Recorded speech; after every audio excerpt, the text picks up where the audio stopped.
প্রিয় উপস্থিতি, রহমত আমরা জানি এই মাসটি 3 ভাগে ভাগ। প্রথম 10 দিন হচ্ছে রহমত, পরে 10 দিন হচ্ছে মাগফিরাত, এরপরে 10 দিন হচ্ছে নাজাত। এইরকমটা না প্রথম 10 দিন চলে গেল, রহমত শেষ হয়ে গেছে, এমনটা না। প্রথম 10 দিন যাওয়ার পরে কি শুরু হবে? মাগফিরাত। মাগফিরাতের সঙ্গে রহমত কিন্তু থাকবে, রহমত বিদায় নেয় না।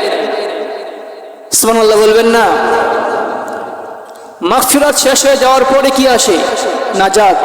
এই নাজাতে 10 দিনের রহমতও থাকে, মাগফিরাতও থাকে, নাজাতও থাকে। এমনটা না রহমত শেষ হয়ে গেল, রহমত আর পাবো না, এমনটা না। এই জন্য আল্লাহ তাআলা এই মাসের মধ্যে অগণিত রহমত বর্ষণ করতে থাকেন এবং হাজারো লক্ষ কোটি জাহান্নামীকে জাহান্নাম থেকে মুক্তি দিয়ে জান্নাত দিয়ে দেন। বলুন সুবহানাল্লাহ।